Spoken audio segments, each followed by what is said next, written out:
In this video, we will start redemption of preference share. Redemption का मतलब repayment करना या फिर पैसा लौटाना. किसका पैसा लौटाना? प्रेफरेंस शेयर होल्डर्स का. रीपेमेंट ऑफ प्रेफरेंस शेयर्स को हम बोलते हैं रिडम्पशन ऑफ प्रेफरेंस शेयर. सारे प्रोविजंस, सारी कंडीशन रिडम्पशन से रिलेटेड किस में दी हुई है? Section 55 of the companies act 2013 में सारी कंडीशंस. तो इस चैप्टर के लिए सेक्शन 55 बहुत इम्पोर्टेंट है. अब रिडम्पशन करने से पहले हम इश्यू ऑफ प्रेफरेंस शेयर की कंडीशन पढ़ेंगे जो कि रिडम्पशन से ही रिलेटेड है.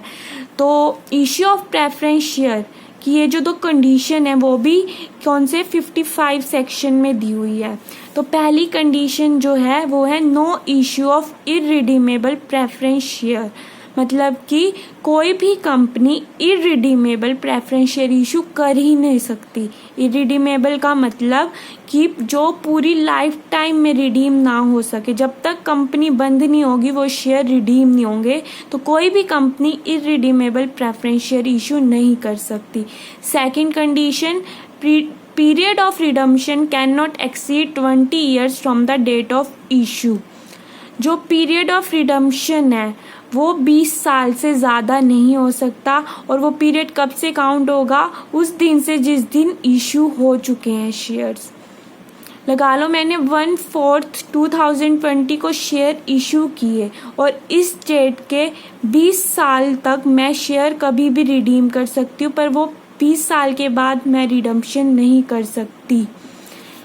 तो अब इसकी एक एक्सेप्शन है. To finance infrastructure projects, the period can be exceed up to 30 years. Infrastructure project के लिए अगर मैं कोई शेयर इशू करती हूँ, इंफ्रास्ट्रक्चर प्रोजेक्ट के लिए मैं कोई शेयर इशू करती हूँ तो उसका पीरियड 30 ईयर्स हो सकता है. पर किसी और केस में कोई भी कंपनी रिडम्पशन 20 ईयर्स के बाद नहीं कर सकती. हर कंपनी को 20 ईयर से पहले रिडम्पशन करनी पड़ेगी. ये नेसेसरी है, मैंडेटरी है. अब हम आते हैं रिडम्पशन पे. फर्स्ट डेफिनेशन ऑफ रिडम्पशन कि रिडम्पशन होता क्या है. रिडम्पशन मीन्स पेइंग बैक और repayment to the preference share holder.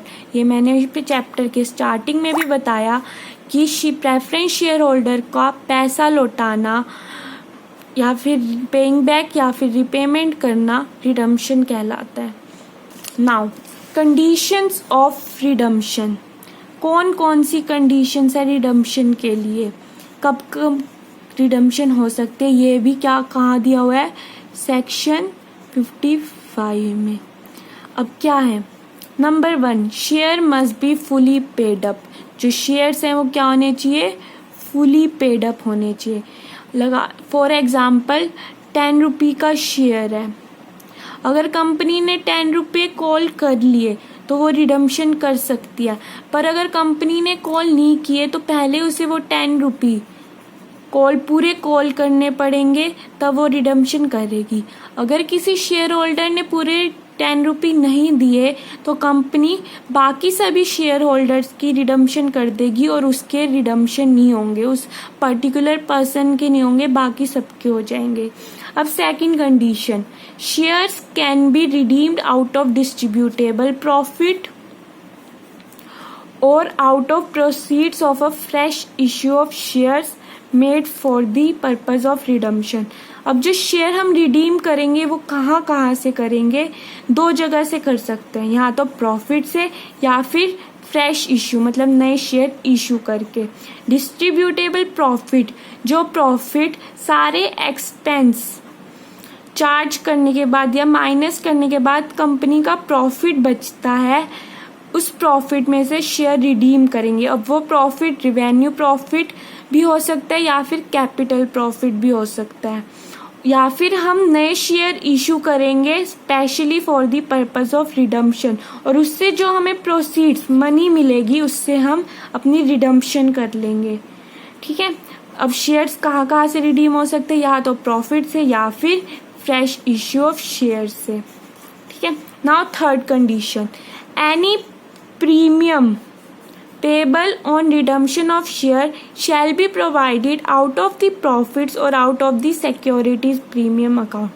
कोई भी प्रीमियम जो हम रिडम्पशन पे हमें देना है वो भी हम कहाँ से देंगे, या तो डिविजिबल प्रॉफिट से या सिक्योरिटीज प्रीमियम अकाउंट से। जो भी जैसे हमने शेयर 10 रुपये का इशू किया, अब हमें उसे रिडीम करना है 15 में, तो जो ये एक्स्ट्रा 5 रुपीज़ होंगे वो दो जगह से हम पे करेंगे, या तो डिविजिबल प्रॉफिट से और डिस्ट्रीब्यूटेबल प्रॉफिट या फिर securities premium account. Securities premium account जब हम कोई शेयर इशू या फिर डिवेंचर इशू करते हैं उस पर हमें प्रीमियम मिलता है तो हम सिक्योरिटीज प्रीमियम अकाउंट में डालते हैं और उसी अकाउंट से हम रिडम्पशन का प्रीमियम पे करेंगे। ठीक है, अब प्रीमियम दो जगह से पे करेंगे, या तो प्रॉफिट में से या सिक्योरिटीज प्रीमियम अकाउंट से। Now fourth condition, where shares are redeemed out of profit, face value or nominal value of shares so redeemed must be transferred to capital redemption reserve account out of the divisible profit। जहाँ पर मैंने कहा था share दो जगह से redeem हो सकते हैं, या तो प्रॉफिट से या फिर नए शेयर इशू कर कर। अब कंडीशन इसमें जब प्रॉफिट से हम शेयर रिडीम करेंगे, जो फेस वैल्यू या फिर नॉमिनल वैल्यू होगी शेयर की, वो रिडीम जो हम कर रहे हैं शेयर की उसकी फेस वैल्यू या फिर नॉमिनल वैल्यू वो हम एक नए अकाउंट, जिस अकाउंट का नाम है कैपिटल रिडम्पशन रिजर्व अकाउंट, उसे हम CRR भी बोलते हैं, वहाँ पे ट्रांसफ़र होगी। और वो CRR कहाँ से बनेगा, डिविजिबल प्रॉफिट से, डिविजिबल प्रॉफिट से। ठीक है, फेस वैल्यू का मतलब हो गया जैसे कि 100 रुपये का शेयर है और हमने इसे इशू किया था 115 में, प्रीमियम अमाउंट 15 और फेस वैल्यू होगी हमारी 100। तो ये जो 100 है वो हम कहाँ ट्रांसफ़र करेंगे, CRR में। ठीक है, ओनली फेस वैल्यू या फिर नॉमिनल वैल्यू, इस 100 को हम फेस वैल्यू और नॉमिनल वैल्यू ऑफ शेयर बोलते हैं, और यही अमाउंट सिर्फ 100 रुपये CRR में ट्रांसफ़र होगी, प्रीमियम अमाउंट नहीं होगी। ठीक है, अब CRR अकाउंट में भी utilise to issue bonus share. जो CRR की अकाउंट है या CRR में जो अमाउंट हमने ट्रांसफ़र किया है वो यूटिलाइज हो सकती है बोनस शेयर के लिए। बोनस शेयर वो होते हैं जो हम एम्प्लॉयज़ को देते हैं, और ये बोनस शेयर फ्री में हम देते हैं। तो ये बोनस शेयर को इशू करने के लिए हम CRR की अमाउंट यूज़ कर सकते हैं। ठीक है, सिर्फ बोनस शेयर के लिए, सिर्फ और सिर्फ बोनस शेयर के लिए। Now comes to sources of redemption. Redemption हम कैसे कैसे कर सकते हैं, ये मैंने सेक्शन 55 में जो कंडीशन दी हुई थी उसमें भी बताया था कि हम दो सोर्सेज है जहाँ से रिडम्पशन कर सकते हैं, डिविजिबल प्रॉफिट से या फिर proceeds of fresh issue of share से। वही सेम कंडीशन है, पर तीसरी इसमें लिखी हुई है out of combination of both, मतलब कि हम दोनों में से भी कर सकते हैं। अगर हमारे पास डिविजिबल प्रॉफिट इनसफिशिएंट है तो हम नए शेयर इशू कर कर जो मनी आएगी उससे भी रिडम्पशन कर सकते हैं। तो हम दोनों में से आधी रिडम्पशन कर सकते हैं।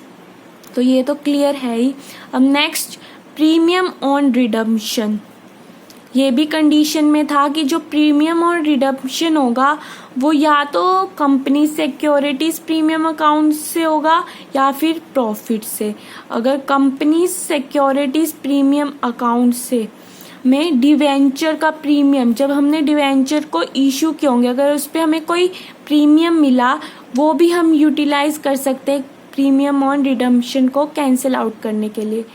और आउट ऑफ डिविजिबल प्रॉफिट से या फिर premium on redemption right of करेंगे, और वो प्रॉफिट कैपिटल प्रॉफिट भी हो सकता है और रेवेन्यू प्रॉफिट भी। और जो सीक्वेंस होगी, बाय चांस हमारे पास बैलेंस शीट में बहुत आर गिवन है, सिक्योरिटीज प्रीमियम अकाउंट भी गिवन है और प्रॉफिट भी है। तो हम पहले किस में से करेंगे? तो हमारी first priority always securities premium account होगी, उसके बाद हम प्रॉफिट को हाथ लगाएंगे।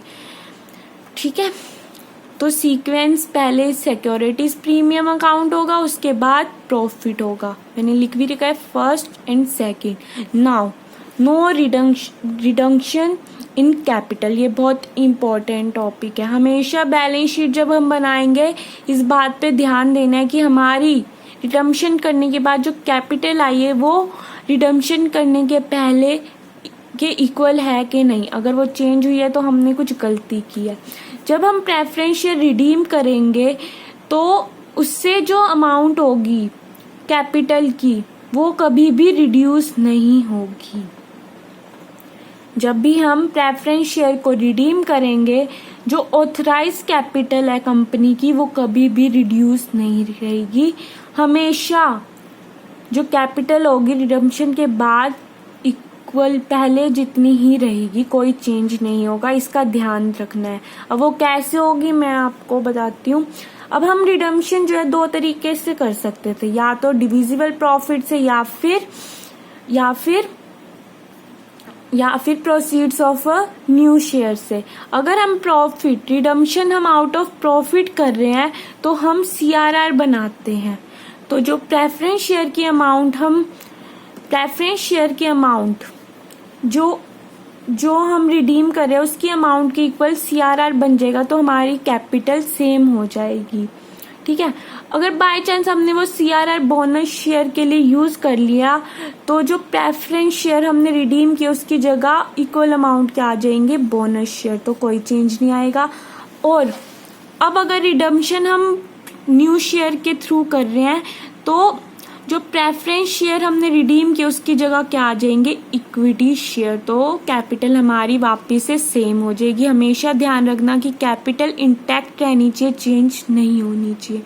ठीक है, और ये बहुत इम्पोर्टेंट है। और divisible profit can be utilised in the following sequence. अब मैंने सारी जगह लिखा कि डिविजिबल प्रॉफिट के थ्रू हम रिडम्पशन भी कर सकते हैं और प्रीमियम और रिडम्पशन भी राइट ऑफ कर सकते हैं। अब उसे यूटिलाइज कैसे करेंगे? बहुत सारे डिविजिबल प्रॉफिट बैलेंस शीट में गिवन हो सकते हैं। तो पहले हम सरप्लस अकाउंट यूज करेंगे जो इस साल का प्रॉफिट है, फिर हम जर्नल रिजर्व या फिर किसी और रिजर्व अकाउंट को यूज करेंगे। ठीक है, सीक्वेंस ध्यान रखना है, सीक्वेंस बहुत ज़रूरी है इस रिडम्पशन वाले चैप्टर में। तो पहले हम सरप्लस अकाउंट यूज़ करेंगे, फिर हम जर्नल रिजर्व अकाउंट करेंगे। इस वीडियो में बस इतना ही। नेक्स्ट वीडियो में हम जर्नल एंट्री सीखेंगे।